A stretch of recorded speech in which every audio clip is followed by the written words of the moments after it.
హల్లెలూయా. దేవునికి మహిమ కలుగును గాక. సమస్త మహిమ ఘనత ప్రభావములు మన యేసుకి తన అమూల్యమైన రక్తాన్ని చిందించి వెలుపెట్టుకున్న మన యేసుకే సమస్త మహిమ ఘనత ప్రభావములు చెందును గాక. ఆమేన్. ఈరోజు ఆయన మాటలు తెలుసుకుందాం. మార్కు సువార్త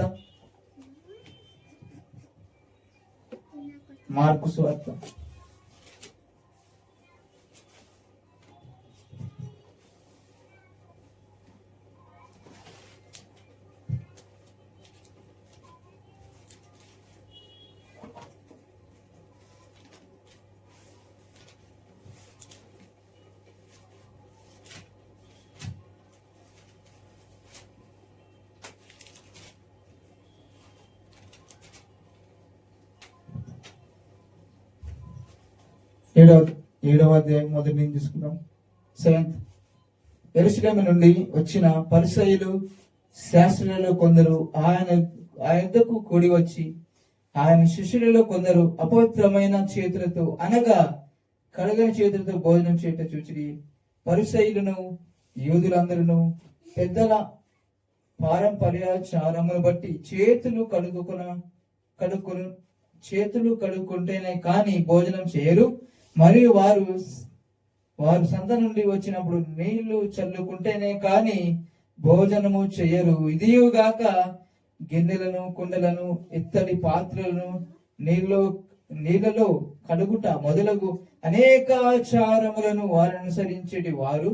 అప్పుడు పరిసయ్యులు శాస్త్రులను, నీ శిష్యులెందుకు పెద్దల పారంపర్యాచారమును చొప్పున నడుచుకొనగా అపవిత్రమైన చేతులతో భోజనం చేయుదురని ఆయనను అడిగిరి. అందుకు ఆయన వారితో ఇలాగ చెప్పెను, తన ప్రజలు పెదవులతో నన్ను గణపరచుదురు గాని వారి హృదయము నాకు దూరంగా ఉన్నది. వారు మానవులు కల్పించిన పద్ధతులు దైవోపదేశములని బోధించుచు నన్ను వ్యర్థముగా ఆరాధించుదు అని వ్రాయబడినట్లు వేషధారులైన మిమ్ముని గురించి యెషయా ప్రవచించినది సరియే.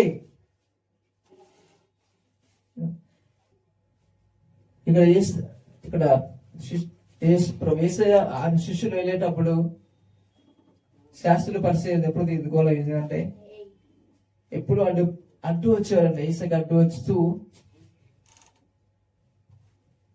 ఏదో ఒకటి తప్పు కొట్టాలి, ఏదో ఒకటి తప్పు చూపించాలి అని ఎప్పుడు ఆయన చుట్టూ తిరిగేవాళ్ళనమాట. ఎప్పుడు ఏదో ఒకటి తప్పు పెట్టుకోవాలి, ఎలాగైనా సరే యేసయ్యలో తప్పు పెట్టుకోవాలి, ఆయన మీద నింద వేయాలి, ఏదో ఒకటి అనాలి అని ఎప్పుడు వాళ్ళు యేసయ్య ఎక్కడ వెళ్తే అక్కడ వాళ్ళు వెంబడించేవాళ్ళనమాట. ఎందుకు? ఆయన తప్పు పట్టడానికి, ఆయన ఎంతో అద్భుతం పొందుకోవడానికి కాదు, అద్భుతాలు చూడడానికి కాదు, దేనికి కాదు. కానీ ఎందుకంటే తప్పు పట్టడానికి వచ్చేవాళ్ళు శాస్త్రులు పరిస్థితులు. వాళ్ళు ఏంటంటే 10 రూపాయలు లక్ష్య పెట్టేవారు. ఎవరెవరు 10 రూపాయలు లక్ష్య పెట్టేవారు? ఈ లోకానుసారమైన బోధలు ఇక్కడ చూసుకుంటే ఎస్ఐ అంటాడు,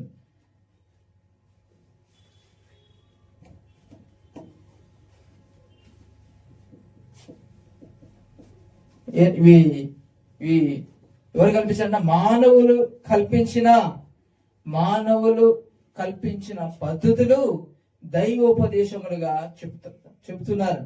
అవి రుద్దుతారు మనుషులు ఈరోజు కూడా చాలా కూడా మనుషుల తలంపులో నుంచి వచ్చిండివి, మనుషుల హృదయం నుంచి వచ్చిండివి వాక్యంలో ఉన్నట్టు దేవుడు చెప్పినట్టు మనుషుల మీద రుద్దుతున్నారు. ఆ రోజు ఎలాగోనో ఈ రోజు కూడా ఇరుగానే ఉన్న చాలా మంది మనుషులు కల్పించిన పద్ధతులు, ఈ లోకానుసరమైన పద్ధతులు ఎవరు కల్పించింది? మనుషులు కల్పించిన అవన్నీ దేవుడి కల్పించినట్టుగా బోధిస్తున్నారు చాలా. ఎందుకంటే వాళ్ళు పై పనిస్తారు, చేతులు కడుక్కోరు. శిష్యులైన చేతులు కడుక్కోవట్లేదు, చేతులు కడుక్కోకుండా తింటారు. ఇదేంటే ఎప్పుడు వీళ్ళకి పైరుపాన్ని.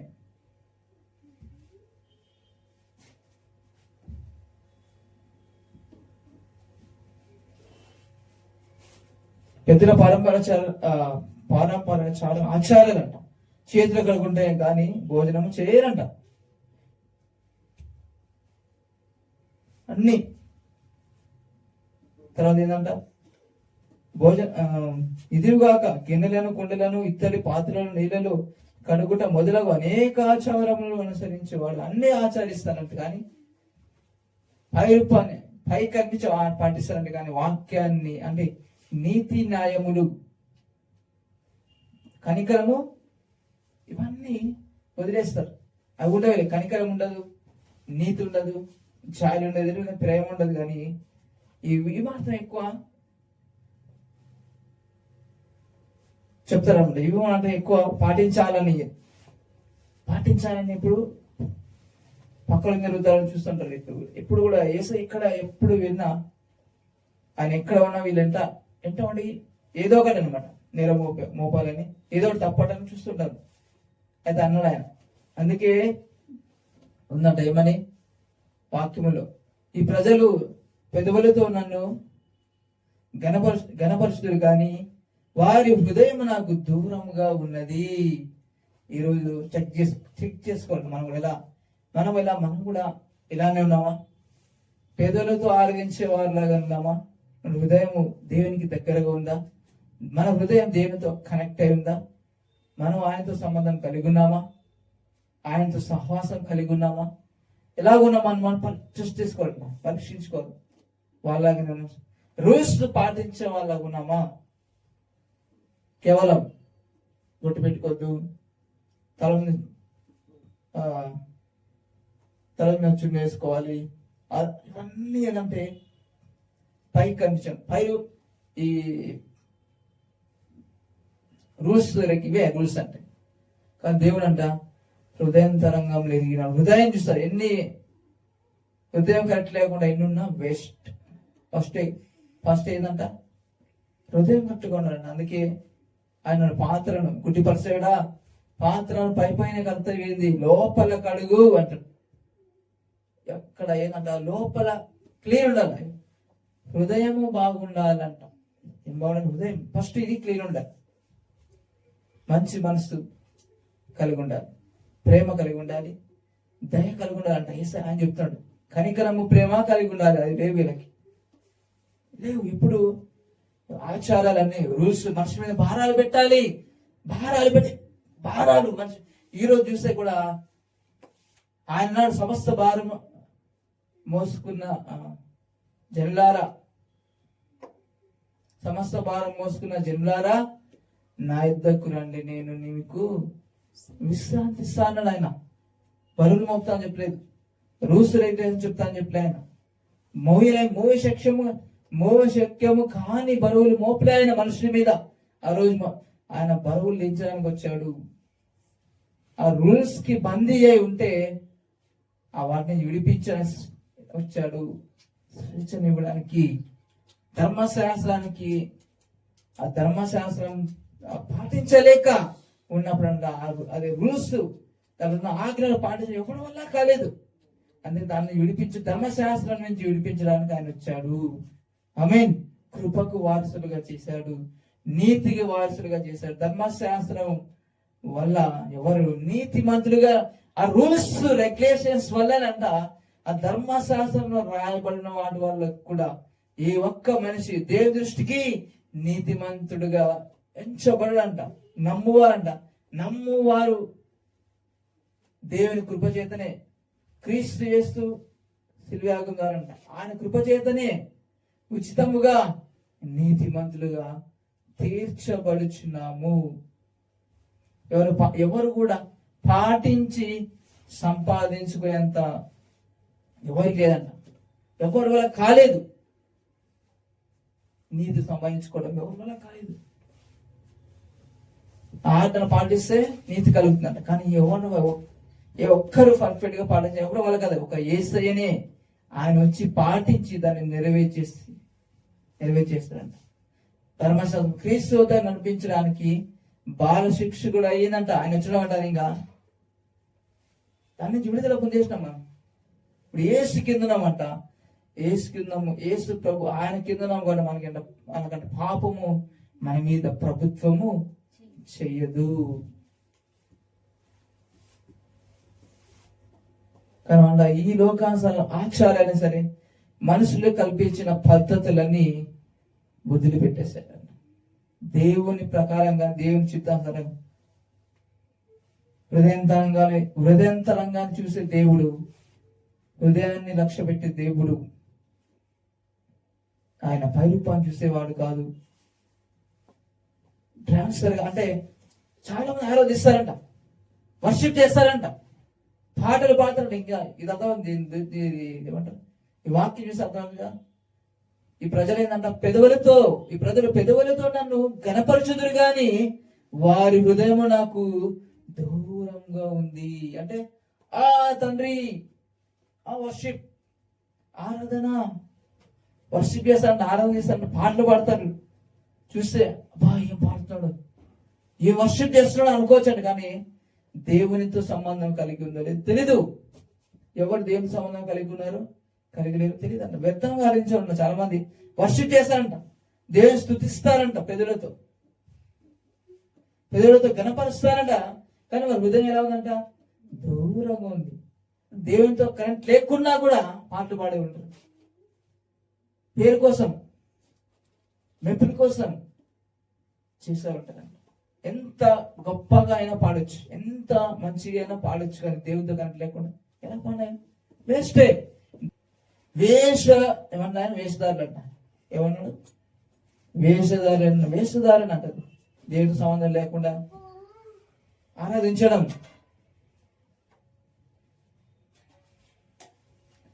నువ్వు రాయబడిన వేషధారులైన మిమ్మల్ని గురించి యెషయా ప్రవచించినది సరే.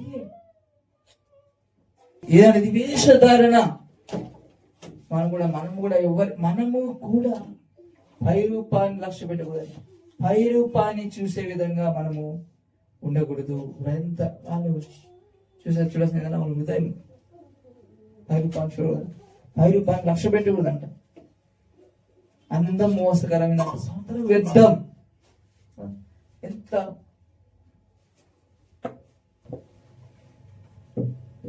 మనిషి కల్పించిన పద్ధతులు,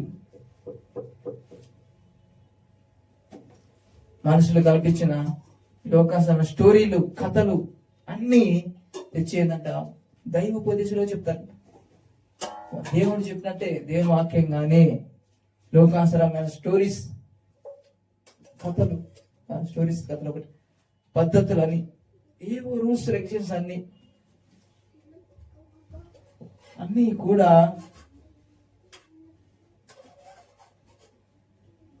దేవుని మాటల్లో చెప్తాడు. కాదు, దేవుని మాటలే కదంట, కాదు. మీరు దేవుని ఆజ్ఞను విడిచిపెట్టి మనుషుల పారపర్యాచారమును గైకొని వచ్చినారు అంటే దివీలంట. ఈ రూల్స్ రెగ్యులేషన్స్ పాటించే వాళ్ళు ఏం చేయాలంట, దేవుని వాక్యాన్ని వదిలేస్తారంట. దేవుని వాక్యాన్ని వదిలిపెట్టేదంటే వేస్ట్ అని చెప్తానంట, పనికిరాని చెప్తారు, వేస్ట్. మరియు ఆయన మీరు మీ పారంపర్యాచారమును గైకొనుటకు దేవుని ఆజ్ఞను బొత్తిగా నిరాకరించదు. ఏంటంటే దేవుని వాక్యాన్ని నిరాకరిస్తారంట, ఒప్పుకోరంట. దేవుని వాక్యం కాకుండా ఈ లోకాంశం భక్తులు చెప్తారంట. నీ తల్లిదండ్రులను గణపరచవలన నీవు తండ్రిని తల్లిని దూషించు అని వాక్య విధింపవాలని మోసే చెప్పాను కదా. అయినను మీరు ఒకడు తన తండ్రినైనా తల్లినైనా చూసి నా వల్ల నీకు ప్రయోజనమైనది ఏదో అది దేవునికి, అది ఏదో ప్రయోజనం ఏదో అది కుర్బాను అనగా దేవార్పితమని చెప్పిన ఎడల తన తండ్రికైనా తల్లికైనా వాని ఏమీ చేయలేక మీరు నియమించిన పారంపర్యాచారము వలన దేవుని వాక్యమును నిర్ధకం చేదురు, ఇటువంటివి అనేకములు మీరు చేదురు అని చెప్పాను. అప్పుడు ఆయన ఆ జన సమర్పించిన పిలిచి మరలా తన యుద్ధకు పిలిచి, మీరందరూ నా మాట విని గ్రహించుడి, వెలుపలి నుండి లోపలికి పోయి మనుష్యుని అపవిత్రునిగా చేయగలిగినది ఏదీ లేదు, కానీ లోపల నుండి బయలు వెళ్ళినవే మనిషిని అపవిత్రునిగా చేయలేను. ఆయన జన సమూహమును విడిచి ఇంట లోనికి వచ్చినప్పుడు ఆయన శిష్యులు ఈ ఉపమానము గురించి ఆయన అడగగా ఆయన వారిని తిట్టాను, మీరు ఇంత అవేకులే ఉన్నారా? వెలుపల నుండి మనిషి లోపలికి పోయినది ఏదియో అని అపవిత్రునిగా చేయజాలదని మీరు గ్రహించుకున్నారా? అది వారి హృదయంలో ప్రవేశింపగా కడుపులోనే ప్రవేశించి బహిర్భూమిలో విడవబడను. ఇట్లు అది భోజన పదార్థములన్నింటినీ పవిత్రపరచును. మనిషి లోపలి నుండి బయలు వెళ్ళినవి మనిషిని అపవిత్రపరచును. లోపల నుండి అనగా హృదయంలో నుండి దురాలోచనలను, జారత్వములను, దొంగతనములను, నరహత్యులను, వ్యభిచారములను, లోపములు, చెడుతనములను, కృత్రిమమును, కామ వికారమును, మస్తరమును, దేవదూషణయు, అహంభావమును, అవివేకమును వచ్చు. ఈ చెడ్డవన్నీ లోపల నుండి బయలుకు వెళ్ళి మనిషిని అపవిత్రపరచిన ఆయన చెప్పాను. ఏదంటే ఇవన్నీ అంటే మనుషులు పాలిస్తుంది. అంటే చేతులు కడుక్కోకుండా తినడం వల్ల ఏం అవదంట, కానీ మనుషుల్ని హృదయంలో వచ్చేవన్నీ ఏంటంట మనుషులు అపవిత్ర పాడు చేస్తాయంట అని చెప్తున్నాయన తినవాళ్ళ. అందుకే అంటే తినేదాన్ని బట్టి ఏముంది, కానీ ఒక మనుషుని నోట్లో ఆ మాటలే ఎదుటిని గాయపరుస్తాయి, బాధపరుస్తాయి, లేనిపోవని.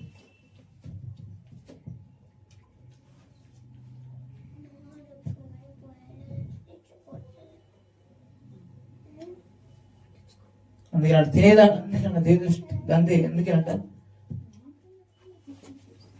దేవుని రాజ్యం అంటే అన్నపానములు కాదు, రూల్స్ రెగ్యులేషన్ కాదంట. పరిశుద్ధాత్మ అందరి ఆనందం అంట. పరిశుద్ధాత్మ అందరి ఆనందము.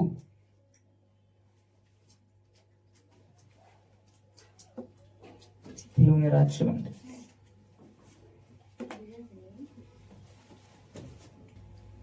ఈ రూల్స్ ఇవన్నీ దేవునికి అవసరం లేదు, కానీ హృదయం ఎలాగుంది అది ఆయనకు అవసరం అంట. హృదయం అందుకే సరిగ్గా ఉండాలంట. ఏం తిన్నా ఏం చేసినా అది ఇంపార్టెంట్ కాదు, కానీ దానివల్ల ఏం నష్టం అవుతుంది కదా. మనుషుల నుంచి బయటకు వెళ్ళే మాటల వల్ల నష్టం, అవి మనుషులు అపవిత్రపరుస్తాయి. కానీ అవి లేకుండా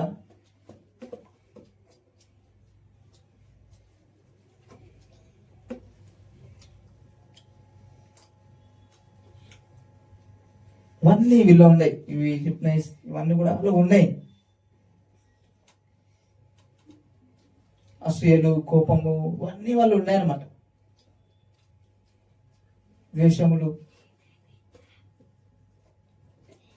అన్ని కలిగిన వారు వీళ్ళు. కానీ ఎటువంటి ఇతరుల మీద రూల్స్ రుద్దాలని,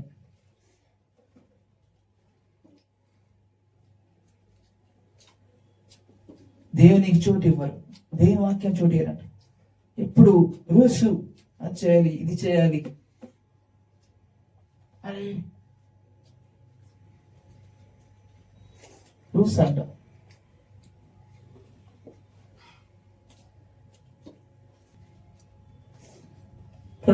ఆయన అక్కడ నుండి లేచి తూరు సిదోనుల ప్రాంతములకు వెళ్ళి ఒక ఇంట ప్రవేశించి ఆ సంగతి ఎవనికిని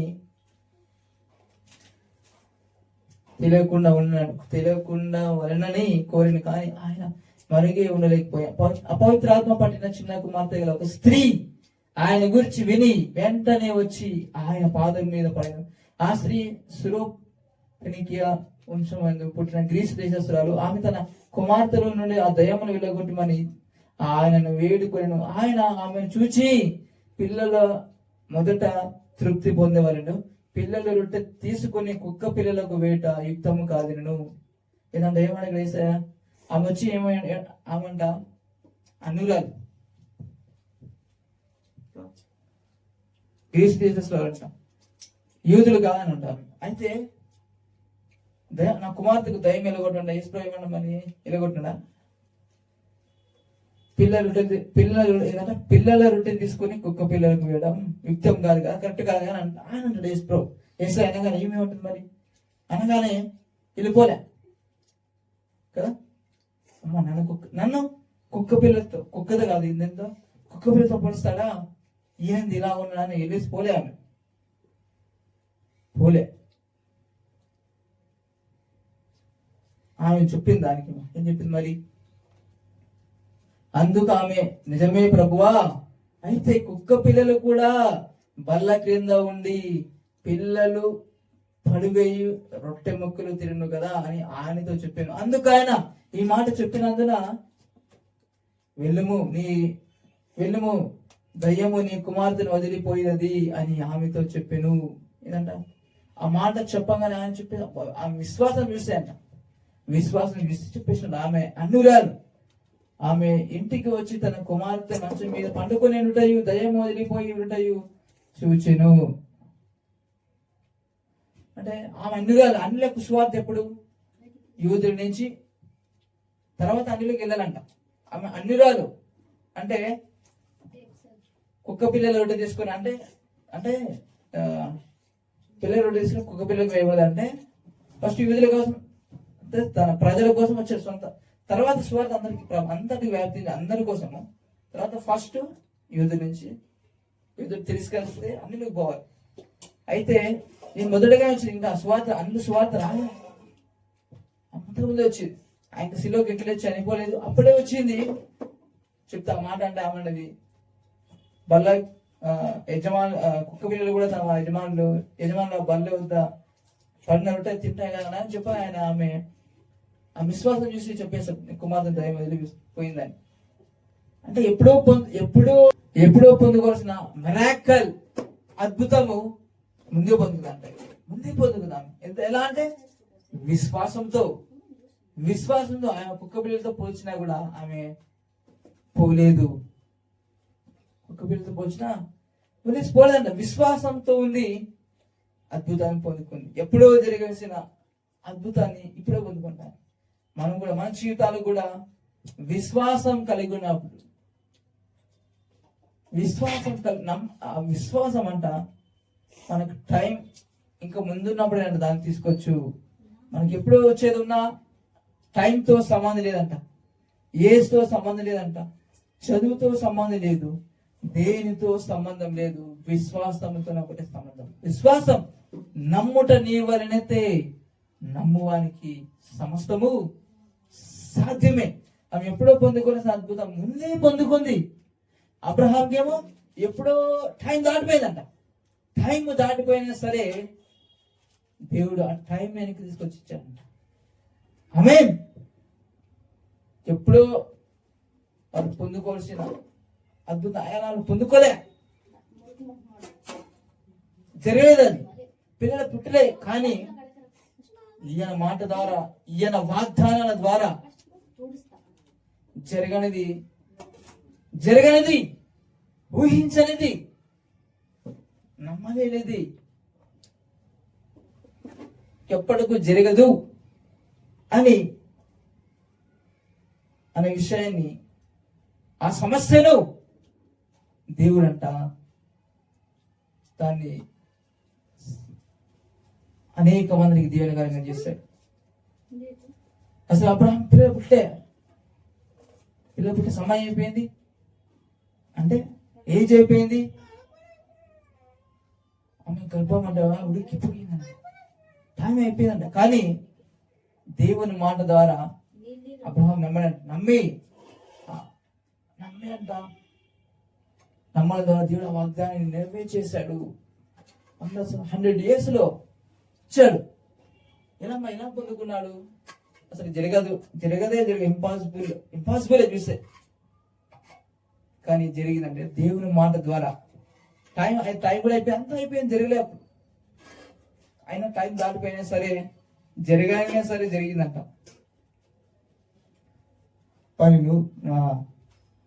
కూడా అయినా సరే అనుకోవచ్చు, అరే ఇది జరిగేది, ఇంకా అయిపోయింది, టైం అయిపోయింది, ఇంకా జరిగేదేమో అనుకుంటాము చాలాసార్లు. కానీ దేవుని నమ్మితే అసాధ్యమైన దానికి ఏది లేదు. ఆయనకు అసాధ్యమైనది దేవుడు అంటాడు. యెహోవాకు అసాధ్యమైనది ఏదైనా ఉన్నదా? ఈ ఈ వయసులో పిల్లలు పుడతారా అని షార నవ్వుతే, యెహోవాకు అసాధ్యమైనది ఏదైనా ఉన్నదా అని అంటాడు ఆయన. ఈరోజు కూడా దేవుడు అంటున్నాడు, నువ్వు అనుకుంటున్నావు ఏమని, ఇంతేలే, ఆర్థిక సమస్యలు ఇంతేలే, ఆర్థిక సమస్యలు ఎంతేలే, ఆ సమస్యలు ఎంతే,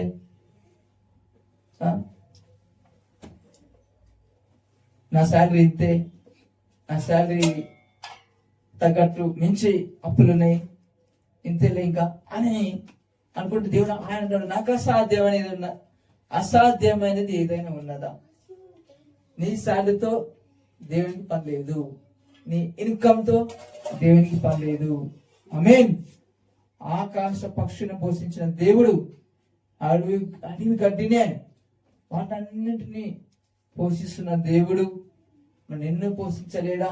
అవి కష్టపడుతున్నాయా? పని చేస్తున్నాయా? విత్తుతున్నాయా? కోస్తున్నాయా? ఏం చేస్తున్నాయి? విత్తవంట, కొయ్యవంట, కష్టపడంట, ఉడకంట, ఏమి చేయమంట. దేవుడు వాటిని పోషిస్తున్నాడు. వాటిని పోషించాడు, నేను ఎందుకు పోషించాడు? కాకులతో ఏలియాకు ఆహారం పోషించిన దేవుడు కరువులో మరి నిన్నెందుకు పోషించడా? ఆయన యెహోవాకు అసాధ్యమైనది ఏదైనా ఉన్నదా? కుళ్ళిపోయిన ఎండిపోయిన ఎముకల్లో నుంచి జీవము కలిగించిన దేవునికి అసాధ్యమైనది ఏదైనా ఉన్నదా అని అంటున్నాడు. నా యెహోవాకు అసాధ్యమైనది, నాకు అసాధ్యమైనది ఏదైనా ఉందా? అంటే లేదే అని అర్థం. ఆయనకు అసాధ్యమైనది ఏది లేదు. ఒకటి ఫిక్స్ కావాలి మైండ్లో. ఏం ఫిక్స్ కావాలి? ఆయనకు అసాధ్యమైనది ఏది లేదు. అసాధ్యమైన అసాధ్యాలని సాధ్యముగా చేయువాడైనా, లేని వాటిని ఉన్నట్టుగానే పిలుచువాడు. పిల్లలే లేని వారికి అబ్రహాముకి ఆకాశ నక్షత్రాలాగా సంతానిస్తున్న వాగ్దానం చేశాడు కదా. పిల్లలు అసలు సంతానమే లేని అబ్రహాంకి, అసలు సంతానమే ఇంకా పుట్టలే అన్న అబ్రహాంకి ఆకాశ నక్షత్రాలాగా విస్తరింపజేశాడు కదా. దేవునికి అసాధ్యమైన ఏదైనా ఉందా? మోషే, నత్తివాడైన మోషేను గొర్రెలు కాచుకుంటున్నా, ఇంకా ఏ నిరీక్షణ లేక ఏ ఆధారం లేక అసలుకి ఉన్న మోషేను, అరణ్యంలో గొర్రెలు కాచుకుంటున్న మోషేను గొప్ప నాయకుడిగా చేసి కని వీరిని ఎరుగని అద్భుతాలు సూచక్రియలు చేసి గొప్ప నాయకుడిగా చేసిన దేవునికి తన ప్రజలు ఏమైనా కష్టపడ్డారు? అది మన్నానంట, పగలు మేఘ స్తంభమే అంట, రాత్రి అగ్ని స్తంభమే. నాకు ఇప్పుడు చాలాసార్లు ఎప్పుడు దొరకలే కానీ రాత్రి దొరికింది. అది ఎక్కడ అంటే చూపిస్తాను. ఎప్పుడు చదువుతాయినా కానీ నాకు దొరకలేదు, నా కళ్ళ కనిపించారు. ఈసారి కనిపించారు. అసలు ఇస్రాయల్ ప్రజలు దేవుడు ఎలా అనిపించారు అంటే మైండ్ బ్లాక్. వాళ్ళ జీవితంలో చేసిన దేవుడు మన జీవితాలు ఎందుకు చెయ్యడు? మనం నమ్మం కదా. మనం కూడా ఇజ్రాయల్ ప్రజలాగానే చాలా మంది ఇజ్రాయల్ ప్రజలాగా ఉన్నారంట, సనిగేవారుగా గొనిగేవారుగా. అసలుకి అంతా ఉంటది. ఏదో ఉంది తీసుకున్నాను. దేవుడు అట్లా పోషించాడు. ఆకాశం మన్నాతో పోషించాడు, చినగలేదు. అట్లా కాపాడే దేవుడు మన్నింది కాపాడు. అదే అన్నమాట. వాళ్ళు కాపాడాడు, మనం ఎందుకు కాపాడుతాడు? నమ్మట్లే కాబట్టి. నమ్ముట నమ్మువానికి సమస్తము సాధ్యమైనది, ఏదైనా సాధ్యమే. అందుకే అసాధ్యమైనది ఏది లేదు. చింతించకూడదు. అదే వాళ్ళకి ఎప్పుడు ఎంత ఇచ్చినా, ఎన్ని అద్భుతాలు చేసినా సరిగేది వాళ్ళ జీవితాల్లో అంటే దేవుడు అడిగితే ఇస్తాడు ఆయన. వీరేమో సనిగి కొనిగేది, మాకు నీళ్ళు లేవని ఒకసారి ఆహారం లేదు, మాకు మాంసం గుర్తొస్తుంది ఇలా అంటారు. ఎప్పుడు ఇదే అంట. కానీ ఆయన కార్యాలు నమ్మాలి మనకు. ఆయన కార్యాలు మన జీవితంలో చేయడానికి మన అర్హతలు ఏం లేదంట. నమ్మడమే మన పని. నమ్మాలంట. నమ్మితే ఆయన ఏదైనా చేయగలడు. దేవునికి లిమిట్స్ లేవంట.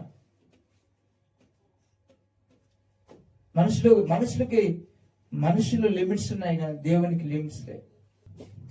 ఈ రోజులో మనుషులు కార్యాలయంలో లిమిట్స్ పెట్టాలని దేవునికి లిమిట్స్ లేవు. ఏదైనా చేయగలడు. ఆ దేవుడు చనిపోయినందుకు లేవని చెప్పాడు. ఏది ప్రార్థన చేసినామని చెప్పలేదు అని చెప్పిన. మనుషులు ఏంటంటే ఈ లోకాన్ని అంటే ఏంటంటే ఈరోజు సంఘాల్లోకి వచ్చి పాఠశాల వెళ్ళడం, ఏదో చెప్పడం, 2 మాటలు చెప్పడం, చప్పట్లు కొట్టడం, కూర్చోడం, తిరిగి రావడం అంతే. పవర్ లేదంట. పవర్ కనిపిస్తుంది. అధికారం, దేవుడు ఇచ్చిన అధికారం వాడట్లేదు. అరే చనిపోయినా ఏది పాట పాడడం, ఏది వెళ్ళడం, పాట పాడడం, ప్రే చేయడం. ఎందుకు ప్రార్థన? ఎందుకు పాట పాడడం? ఎందుకు? దేవుడు యేసుప్రభువు వాళ్ళు ప్రవర్తించండి కదా.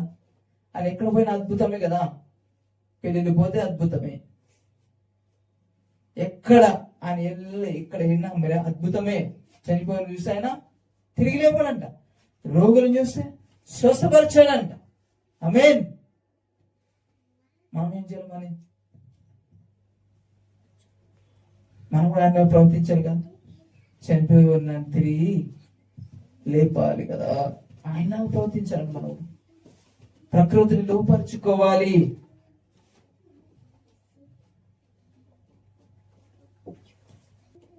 దేవుని వారసులము, మన దేవుని పిల్లలము. ఆమేన్. ఆయనలాగా ప్రవర్తించాలి. ఆయనలాగా అద్భుతాలు చేయాలి.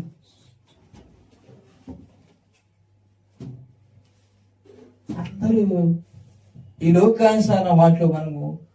లోకానుసారమైన వాటిలో మనము అంట కొట్టుకొని పోకూడదు.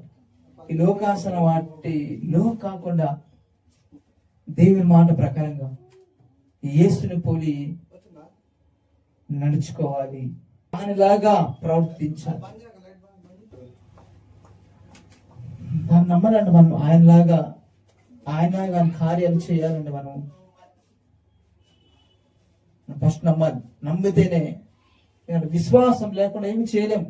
విశ్వాసం లేకుండా, నమ్మకుండా మనము చేయలేదు. ఒకటి చేయాలంటే, ఒక కార్యం చేయాలంటే ఫస్ట్ ఏంటంటే అది నమ్మాలి. మనం నమ్మినప్పుడే చేస్తామంట. దేవుని కార్యాలు ఆయనలాగా ప్రవర్తించాలి. 5 రొట్టెలు 2 చేపలు 5,000 మందికి. కానాను పెళ్లిలో నీళ్లు తీసుకువైతే ద్రాక్షరసం. ఎక్కడ వచ్చిన అద్భుతాలు. ఈ లోకానుసారమైన వాటిని కొట్టుకొని పోకూడదు. మనం ఈ లోకానుసారమైన దేవుడికి అడ్డుగా ఉన్న ప్రతి ఒక్క గోడలను, అడ్డులను కూల్చివేయాలంట. మనం ఏదేది అడ్డంగా వచ్చేసినావు దేవునికి, మనిషికి, ఈ లోకానుసారం వాటి అన్ని తీసేవాడు, అడ్డు కూల్చి పడేసేవాడిగా వాటిని మనం ఉండాలి.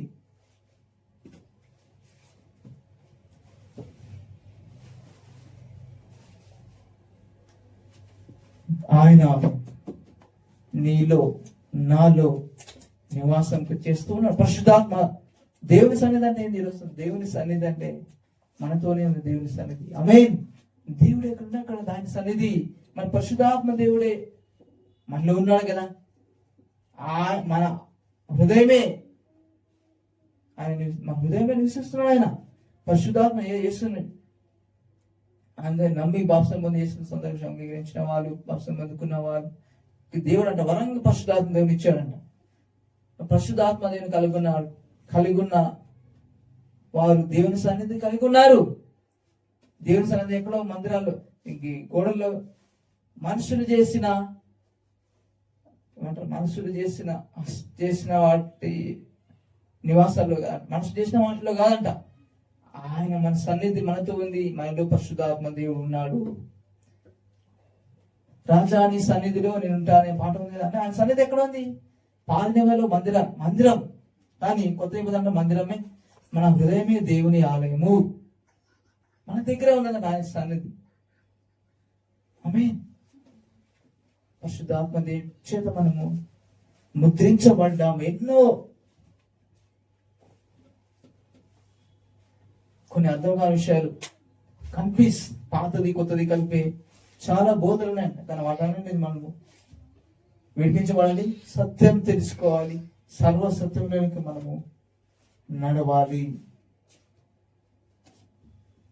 ఆయన విడిచిపెట్టి పోడు, చెయ్యి విడువడు, పట్టుకున్నాడు, చెప్పాడు, వాగ్దానం చేశాడు. తల్లైన మర్చునేమో కానీ నేను నిన్ను మరువను, విడువను, ఎన్నడు ఎడబాయను, నా చేతిలో నేను చెక్కి ఉన్నాను అని చెప్పాడు దేవుడు. ఆయన మాట ఇచ్చిన దేవుడు నమ్మదగిన వాడంట. ఆయనకు అసాధ్యమైనది ఏదైనా ఉందా? అసాధ్యమైనది ఏదైనా ఉన్నదా అని లేదంట. ఏదైనా సాధ్యమే. నా అప్పు తీర్చలేడేమో, ఉపవాసంలో చూస్తుందేమో. దేవుడి మాటతో, దేవుడి మాటను కలిగి మన పరిస్థితులు, మన దావీదంట గొల్యాతుకు దేవుడికి ఫైట్ ఎలా పెట్టాడో, నేను యెహోవా పెడతాను అంటాడు. ఆయన దేవునితో చూశాడు తప్ప దావీదుతో పోల్చుకోలే గొల్యాతుని. అప్పుడు నువ్వు కూడా సమస్య ఏవైనా సరే దేవుని మాటతో పోల్చుకోవాలి. ఈ సమస్య, ఇవన్నీ సమస్య అయినా సరే, ఏదైనా సరే దేవుని ముందర ఆయన మనలో ఉన్నాడు. పరిశుద్ధాత్మ దేవుడు మనలో ఉన్నాడు. మనకి దేంట్లో ఓడిపోవాలి, అన్నింటిలో అత్యధిక విజయాలు అంట. మరి కరువు అయినా సరే ఏమి చేయలేదు, మనం ఏదైనా సరే ఏమి చేయలేదు. మన ఆర్థిక సమస్యలను బట్టి కాదు, దేవుని మాటను బట్టి మనము మాట్లాడాలి.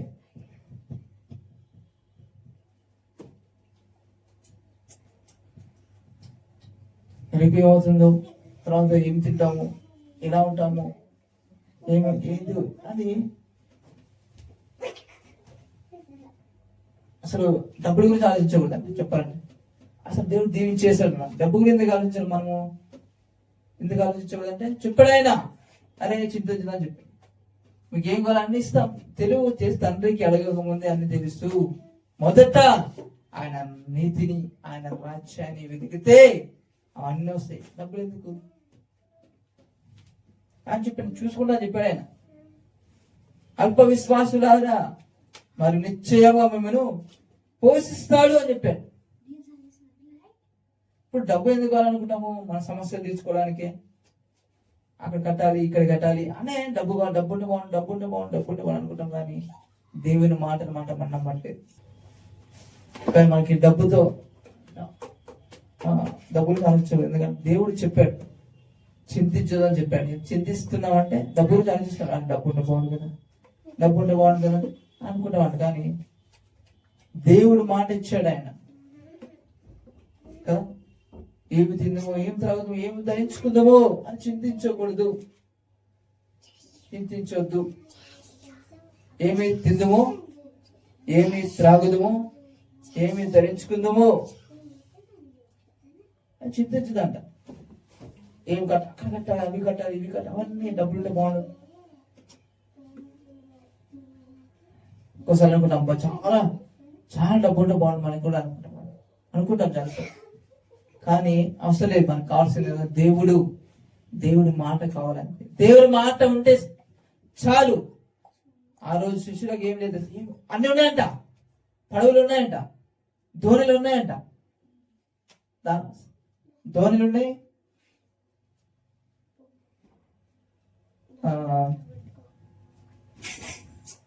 ఆ నదులు వాటర్ ఉన్నాయి, అన్ని ఉన్నాయి. కానీ అక్కడ ఏం లేవు, చేపలు లేవు. ఏదో రాత్రంతా చేశారు, ప్రయాసపడ్డారు, అయినా ఒక్క చేప వాళ్ళు దొరికాయి. కానీ దేవుని మాట ప్రకారం చేసినప్పుడు అంటారు, అసలు వలలు పిగిలిపోయేంతగా ఎప్పుడు పట్టని చేపలు 3 దోణెలు నిండునంత చేప దొరికినాయంట. 3 దోణెలు నిండు చేపలు దొరికినాయంట. ఇట్లానే దేవుని మాట ప్రకారంగా అదే మనం. అందుకే మనం దేవుని మాటను నమ్మాలి. మనం నమ్మాల్సింది డబ్బులు కాదు, బంగారాన్ని కాదు, ఈ లోకాసన వాటిని కాదు నమ్మాల్సింది. మనం దేవుని మాటను నమ్మాలి. దేవుని మాట ఏమంటుంది? ఐశ్వర్యవంతుడు, మనం ఐశ్వర్యవంతులు అన్నమాట. పైగా దేవుడు కూడా చింతించకుండా చింతించదంట. ఎందుకంటే చింత నమ్మాలి మనం. ఆయన అన్ని తీరుస్తా, మన సమస్యలు ఏమైనా సరే మనకు అవసరాలన్నీ కూడా తీరుస్తాడు అని నమ్మాలి మనం.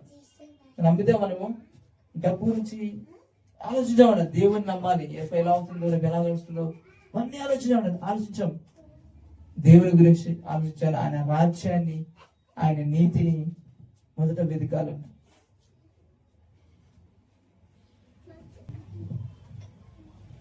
ఎందుకంటే ఇది అన్ని డబ్బు వల్లే సాధ్యం కాదు. అది పెళ్లి దర్శనం అయినప్పుడు డబ్బు ఉంటే మనం వెంటనే దర్శనం అయిపోతుంది. ఎంతో ప్రయాసం ఉంటుంది, ఎంతో ఉంటుంది, ఎంతో చేయాలి వెంటనే. కానీ ఆయన యేసయ్య ఆయన మాట ప్రయాణం చేసిన వెంటనే అద్భుతము మన జీవితాలు జరుగుతుంది. అద్భుతం వెంటనే. ఎందుకంటే దేవుడు అవసరమైనప్పుడు ఖచ్చితంగా మన సమస్యను తీర్చాలంటే అది ఎలాంటిదైనా సరే క్షణాల్లో అద్భుతం చేసైనా మన సమస్యను తీర్చగలడు అని అని నమ్మాలి. ఆయన ఎవరో ఆ పెళ్ళిలో వెళ్ళాడు. ఆ పెళ్లిలో ఎక్కడో పెళ్లికి వెళ్తే ఆ పెళ్లిలో సమస్యను తీర్చిన దేవుడు. ఆయన పిల్లలను మన జీవితాల్లో ఎందుకు సమస్యలు, ఆర్థిక సమస్య ఏవైనా ఆయన ఎందుకు వాటిని తీర్చడం ఎందుకు అనుకుంటాం?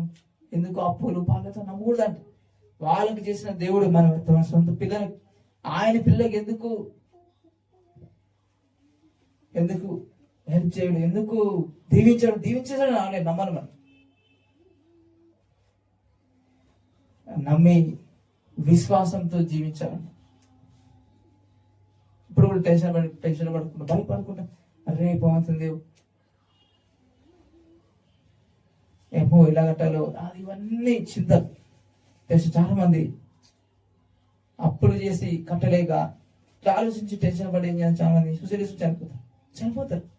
నిరీక్షణ వాళ్ళు చూస్తే ఇన్కమ్కి వాళ్ళ వచ్చే ఇన్కమ్కి కట్టేదానికి అన్నీ ఆలోచించి తట్టుకోలేక చనిపోతారు. కానీ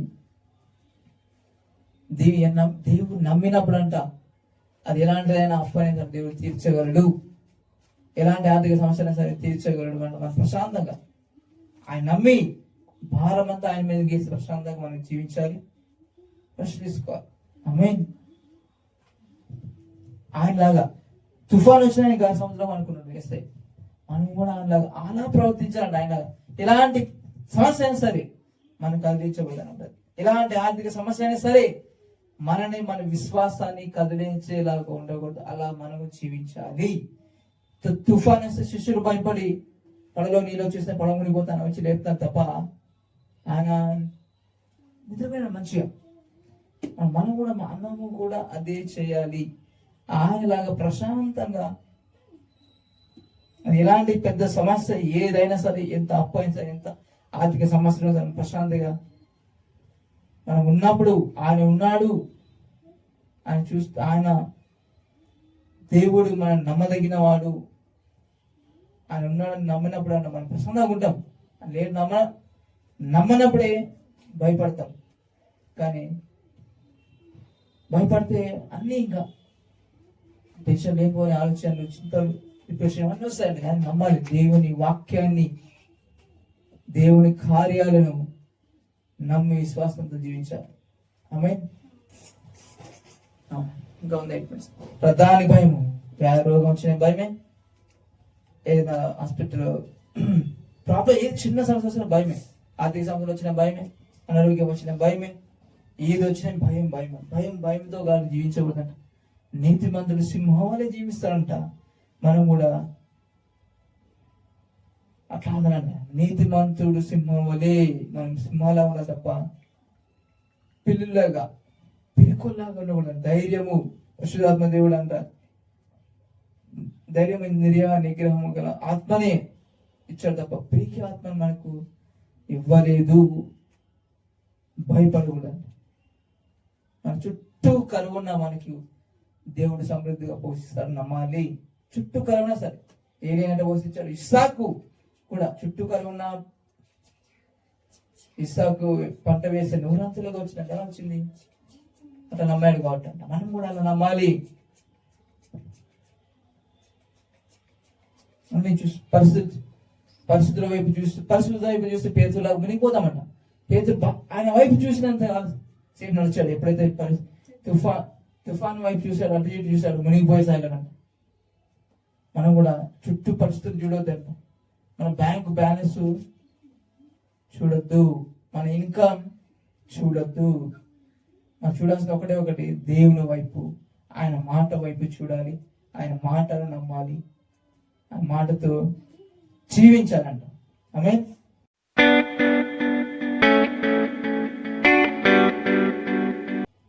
ప్రార్థిస్తున్నాం. గొప్ప దేవ, అద్భుతాలు చేయవాడా నీకు స్తోత్రం, ఆశ్చర్యకరుడా నీకు స్తోత్రం. ఈ మాటతో మాట్లాడు ప్రభా, విన్న మాటలు గొప్ప 600 ఫలింప చేయండి. ప్రభావ ఈ లోకాసన పద్ధతులు కాకుండా, ఈ లోకాసన రూల్స్ రెగ్యులేషన్స్ కాకుండా ప్రభా, నీలాగా నీలాగా నిరంతరంగా అంటే పై రూపాయలు చూడకుండా హృదయాన్ని నష్టపెట్టేవారుగా కూడా మేము కూడా ఉండాలి నాయన. పై రూపాయలు చూసేవారుగా, రూల్స్ చెప్పేవారుగా ఉండేవారు కానీ ప్రేమించే వ్యక్తులుగా అర్థం చేసుకునే వ్యక్తులుగా క్షమించే వ్యక్తులుగా, దయ కలిగి అలాగా నీలాగా జీవించాలి నాయన. అలాంటి మనసు మాకు దయచేయండి. నీలాగా జీవించాలి, నీలాగా ప్రేమించాలి, నీలాగా క్షమించాలి, నీలాగా అర్థం చేసుకోవాలి నాయన. నీలాగని ఈ రూల్స్ చెత్త అంతా ఇంకా ఎక్కడ ఉందో మతానుసారమైన, లోకానుసారమైన మనుషులుగా కల్పించిన పద్ధతులు అని వాక్యంగా, దేవుని వాక్యంగా చెప్పారు. అక్కడి నుంచి అలాంటి బోధంతా కొట్టేయబడుగా, సత్యము ప్రకటించుదురుగాక, సత్యము తెలుసుకుందురుగాక, సర్వసత్యంలో నడుచుదురుగాక. ప్రభువా, ఈ స్టోరీలు, పిట్టకథలు ఇవన్నీ కూడా అవన్నీ చెప్పకుండా సత్యమే చెప్పుదురుగాక, నీ మాటలే చెప్పుదురుగాక. ప్రభువా, మీరు కుళ్ళిపోయిన ఎముకల్లో కూడా జీవం కలిగించి వాళ్ళను బ్రతికించి మిమ్మల్ని మహిమపరుచుకునే గొప్ప దేవుడు నాయన. మీరు చంపే దేవుడు కాదు, మధ్యలో తీసుకుపోయే దేవుడు కాదు, అకస్మాత్తుగా తీసుకుపోయి కొనిపోయే దేవుడు కాదు నాయన. మీరు సమాధిని బద్దలు కొట్టి కుళ్ళిపోయిన ఎముకలు కూడా జీవం కలిగించి తిరిగి లేపగలిగిన దేవుడు, లేపమని చెప్పే దేవుడు నాయన. మీరు అద్భుత కార్యాలు, సూచక్రియ మహత్కార్యాలు చేయగల ఆత్మనిచ్చినందుకు, పరిశుద్ధాత్మ దేవుడు మాకు ఇచ్చినందుకే నీకే స్తుతులు నీకే వేలాదిగా ఉందండి ప్రభా. నీ ఆత్మ కార్యాలు మా ద్వారా మాలో చెరుగునుగాక. శక్తి చేత కాదు, బలము చేత కాదు, నీ ఆత్మ ద్వారానే కార్యాలు జరుగునుగాక. నీ కార్యం అక్కడ దగ్గర ఆ ప్రాంతానికి ఏ ఉద్దేశం తీసుకెళ్తాను తెలియదు. నీ ఆత్మ కార్యాలు జరుగునుగాక. పరిశుద్ధాత్మ దేవుడు నీ కార్యాలు జరుగునుగాక. అపవాది యొక్క రాజ్యము తృప్తినీయులుగా చేయబడును గాక ప్రభా. అక్కడ ప్రతి ఒక్కరు కూడా నీ రాజ్యములో చేర్చబడుదురు గాక, సత్యము తెలుసుకుందరు గాక ప్రభు, సర్వ సత్యంలోనికి నడుచుకుందరు గాక ప్రభు. నీ గొప్ప కార్యాలే నీ ఆత్మ ద్వారా జరుగును నాయన. మా జ్ఞానం కాదు ప్రభా. అవును ప్రభా, మా జ్ఞానం కాదు అసలు కాదు. నీ కృపయే, నీ పిలిపే, నీ ఉద్దేశాలే, నీ తలంపులే నెరవేర్చబడును గాక ప్రభా. రాబోయే సమయంతో నీ చేతికి చెప్తున్నాం. ప్రయాణంలో అన్నిటిలో తోడే ఉండి నీ ఇంకను నీ ఆత్మలో బలపరచమని, కానీ విని ఎరగని మాటలతో మమ్మల్ని నింపమని, నీ జ్ఞానంతో నీ మాటలతో నింపమని, నీ శక్తితో ఇంకా నింపమని, ఇంకా నీ ఆత్మలో బలపరచమని, నీ కార్యాలు జరిగించమని ప్రభువా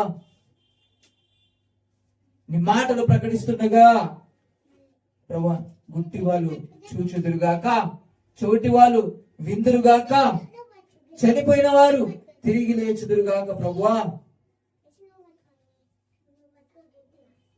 నీ మాట ప్రకటిస్తుండగా ప్రభువా, నీ మాట ప్రకారంగా అప్పు కలిగిన వారు అప్పు ఇచ్చుదురుగాక. ఎలాంటి అనారోగ్యం సరే, ఎలాంటి మరణకరమైన రోగం వ్యాధిని సరే దాన్ని నీ మాట ద్వారా ప్రభు స్వస్థపరిచారు. 2వ సంవత్సరం క్రితమే ఈ మాట ప్రకారం వాళ్ళు పొందుకొని ఆరోగ్యం పొందుకొని అత్యధిక విజయము పొందుకుందురు గాక, ఆరోగ్యంగా జీవించరు గాక ప్రభా, అన్నిటినీ జయించుదురు గాక ప్రభా. ఈ లోకాంశాన్ని బోధరించి విడిపించబడుదురు గాక. పరిశుద్ధాత్మ దేవుడు నీ కార్యాలు జరిగించాడు. మార్పు చెందిన వారు, వ్యసన పరిణమైన వారు కూడా వారి వ్యసనాలన్నీ నీ మాట ద్వారా చేయించి అనేక మందికి మాదిరిగా ఉందిరు గాక ప్రభా. మహిమల నుంచి అత్యధిక మహిమలో విశ్వాసంలో బలపరచబడి సరస్వతులను నడుస్తున్నారు గాక ప్రభా. ఈ కార్యాలు జరుగును గాక. అనేక కార్యాలు మీరు ఏ తలంపులు కలిగిన అవన్నీ జరుగును గాక ప్రకటిస్తూ మనం బలపరిచినందుకే, నీ మాటతో నింపినందుకే ప్రభా, ఇంకా నీ శక్తితో నింపినందుకే నీకే నిన్ను సమస్త మహిమ ఘనత ప్రభా. నీ ప్రేమను బట్టేశారు. ఏ అర్హత లేని మమ్మల్ని ప్రేమించారు. నీ కుమారులుగా మేము పాపము చేతను అపరాధం చేతను చచ్చిన వారు మేముగా ప్రభా మా కోసం ప్రాణం పెట్టారు నాయన. మేము నీతిమంతులుగా, నిర్దోషులుగా, పరిశుద్ధులుగా, నిరపరాధులుగా చేశారు ప్రభు. అందరి బట్టి నీకు స్తుతులు స్తోత్రం తెలుసు. గొప్ప శిల్యాగని బట్టి, నీ గొప్ప ఇచ్చిన రక్షణ బట్టి, ఇచ్చిన నీతిని బట్టి స్తుతులు నీకెలా కూడా చెల్లిస్తూ సమస్త మహిమ ఘనత ప్రభావం నీకే చెల్లిస్తూ నరసింహయ్య గారి యేసు నామములో నేను స్తుతించి ఆరాధిస్తున్నాము తండ్రి. అలాగైనా మా రాష్ట్ర దేశాల్లో అకస్మాత్ యాక్సిడెంట్లు కూడా వాటిని బంధించి లయపరుస్తున్నా. చిన్న పిల్లలు చుట్టూ ప్రొడక్షన్ కాకపోతే ఉండదుగా డ్రగ్స్ కదే ప్రభు తృప్తినీలు కదా ప్రభు తొలగిపోవాలి కాదు దగ్గర కూడా ప్రభు ప్రతి ఒక్కరు మార్చబడి రాజ్యంలో చేర్చబడుతురు గాక. ప్రతి ఒక్కరు సత్యము తెలుసుకుందరు గాక ప్రభు. నీతిమంతులు పరిపాలించుదురు గాక. ప్రజలు ఆనందించి సంతోషించి గంతులు వేదురు గాక ప్రభువా.